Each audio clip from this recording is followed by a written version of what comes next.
ईश्वरी पुढचं आहे तुला खालील विरुद्धार्थी शब्द लिहा. खालीच्या विरुद्धार्थी वर, गरीबच्या विरुद्धार्थी श्रीमंत, आनंदाच्या विरुद्धार्थी दुःख, पुढेच्या विरुद्धार्थी मागे, मित्राच्या विरुद्धार्थी शत्रू, मोठाच्या विरुद्धार्थी मोठा, छोटा. ओके. आणि चित्र कसं रंगवलंय? Very good. Thank you. Okay. तो बाबा घरात मुलांना व आईला कशी मदत करतात बाकी सगळं लिहिलंय. तुमच्या बाबांबद्दल लिहा. बाबा सकाळी कोणकोणती कामे करतात, सो अँड सो. पण ॲक्च्युअलमध्ये असं झालंय की या प्रश्नाची 4 वेळेचं उत्तर आहे. या 4 वेळेचं उत्तर पण ती लिहू शकली नाही, लिहिलं नाही. मला माहिती नाही घरात मुलांना आईला कशी मदत करतात. बाबा किंवा पप्पा जे काय तुम्ही म्हणतात ते खरंच आपल्या घरामध्ये मदत करतात का? मे बी करत नसतील, मुलं बघत नसतील, त्याच्यामुळे त्यांना हे उत्तरही लिहायला जमत नाही. लिहा म्हणे काय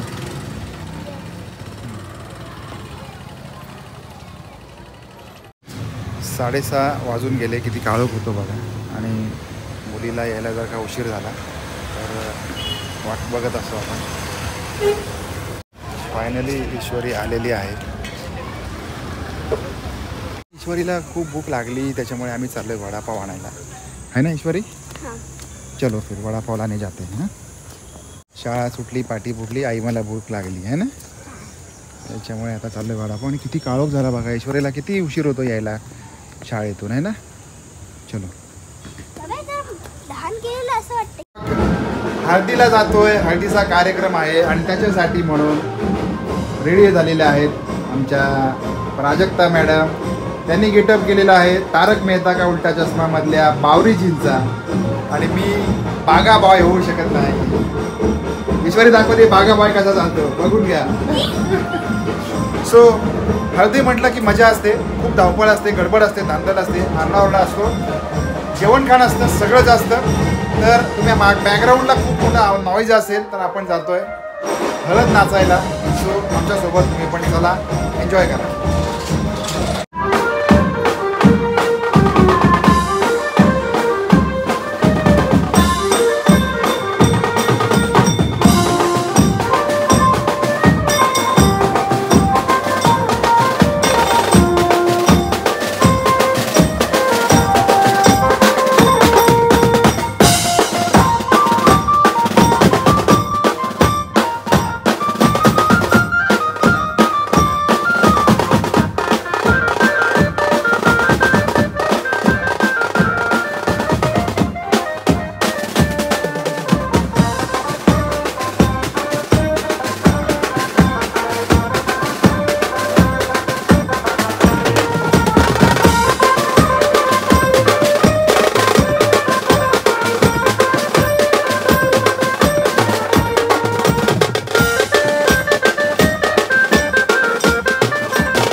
welcome to new blog friend.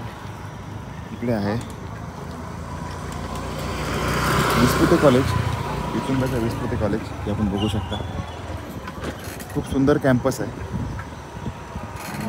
मला असं वाटतं की फार्मसी आणि सगळ्या प्रकारचे एज्युकेशन इथे मिळतं. आणि त्याच रोडला मी आता चाललेलो आहे. एक सकाळचा जस्ट सहज फेरफटका, एक जस्ट मॉर्निंग वॉक म्हणून मी आता या बाजूला आलेलो आहे.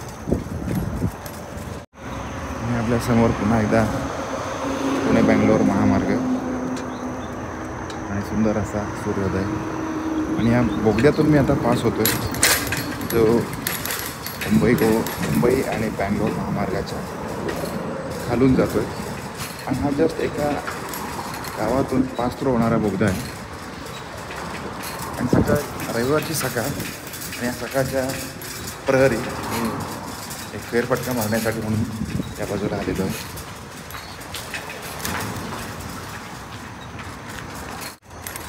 सो फ्रेंड्स, सकाळी असं म्हणतात की सकाळी उठल्यानंतर पहिल्यांदा आपण आपल्या आवडीचं काम करावं.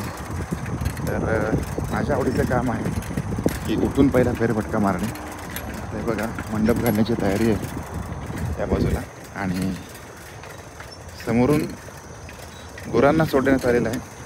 प्रसन्न असं गावचं वातावरण. ते बिलीव करू शकत नाही की पनवेल तालुका आहे हे इथून साधारणपणे 4 किलोमीटरच्या अंतरावरती असेल.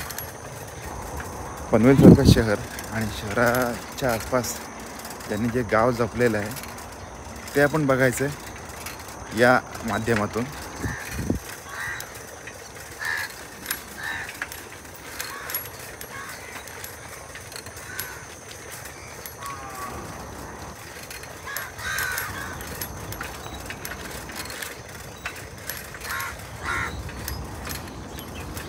बघा, या बाजूला गुरं सुटली.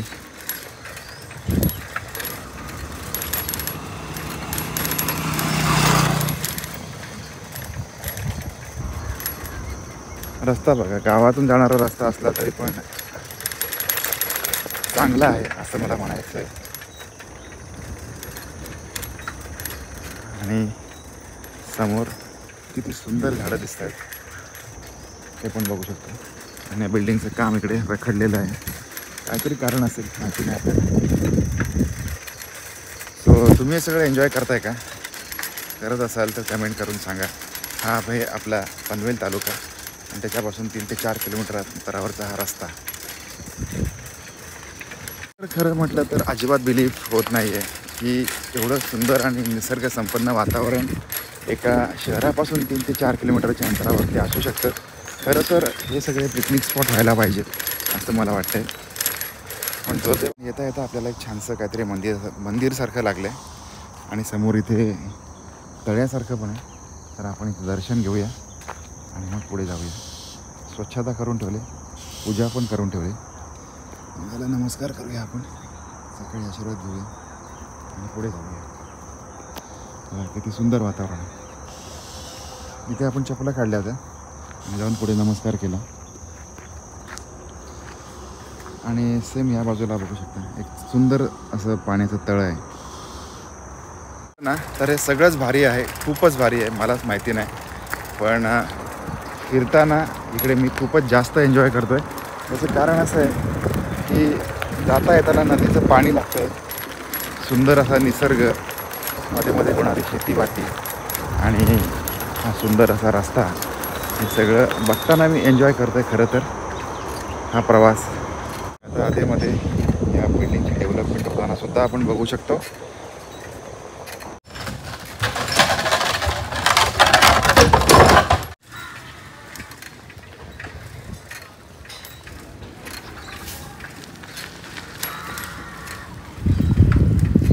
सकाळी उठलो आणि फिरून आलो. फिरून म्हणजे पनवेलच्या साधारणपणे 2 ते 3 किलोमीटर तुम्ही बाजूला गेलात की सुंदर निसर्ग संपन्न गावं लागतात. आणि ती गावं इतकी छान आहेत की तुम्हाला मी दाखवलेली आहेत. माझं असं प्रत्येक वेळेला म्हणणं असतं की आपल्यासोबत आपल्या बायकोनी पण यावं, मॉर्निंग वॉकला यावं, फिरायला यावं. पण त्यांना सकाळची झोप थोडीशी जास्त प्रिय आहे, साखर झोप, त्याच्यामुळे ते येत नाहीत. पण तरी पण एक कौतुक असं करतो की जेव्हा काहीच आवरलेलं नसताना, पावडर नाही, काहीच नाही, सिम्पल ड्रेसवर जेव्हा एखादं माणूस एकदम छान दिसतं ना, काहीतरी प्राजक्ताने त्यात वेगळं जेवण केलं आमच्यासाठी. ईश्वरी पण गेले क्लासला, ती क्लासला येईल.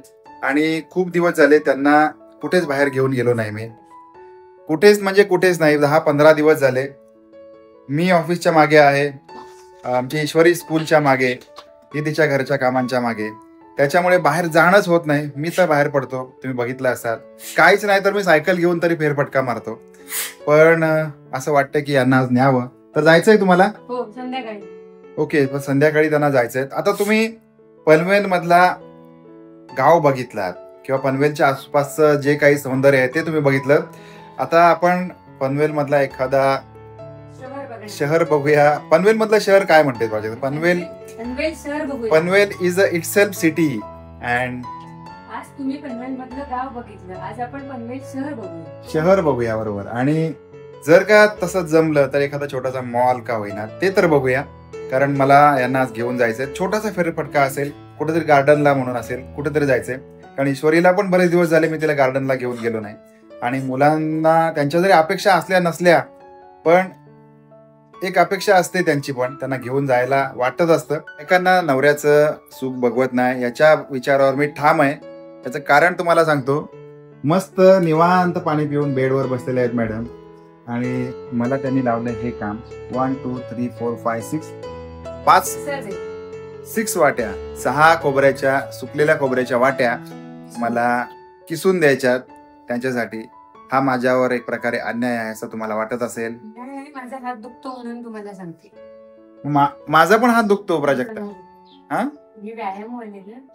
व्यायाम हा व्यायामच्या ह्याच्या जागी असतो आणि काम हे कामाच्या जागी असतं. आणि हे तुम्हाला काम लावलंय, व्यायाम नाही.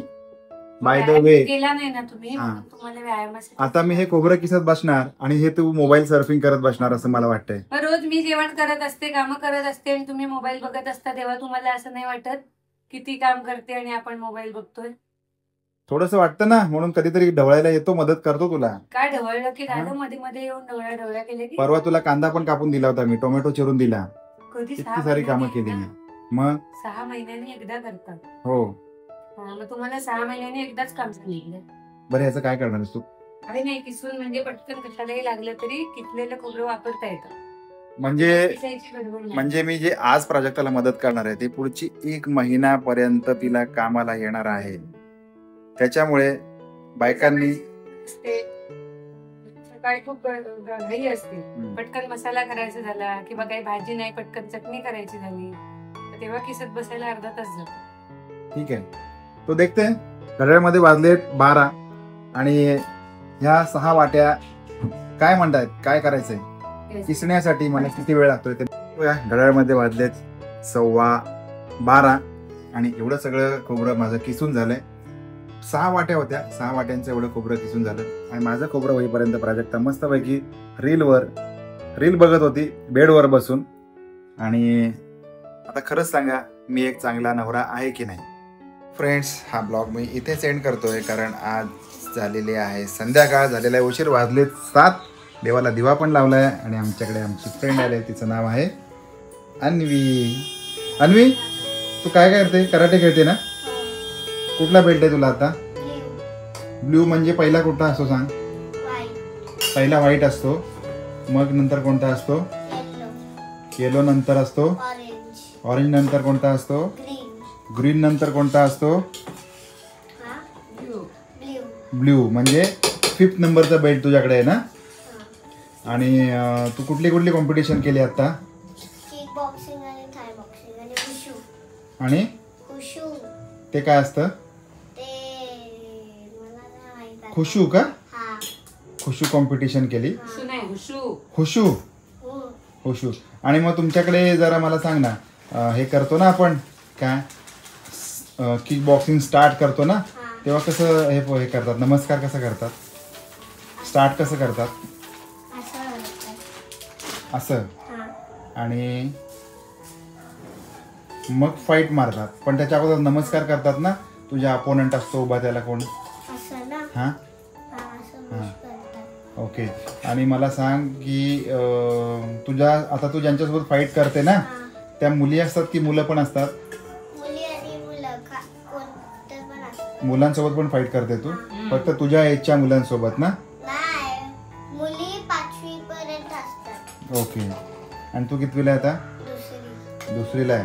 म्हणजे 5thच्या मुलीसोबत पण तू फाईट करू शकते किक बॉक्सिंग किंवा? 14 मेडल्स आहेत तुझ्याकडे. आणि ट्रॉफी किती आहेत? 8. So congratulation. ओके. आणि तू लांब पण जाते ना इथून?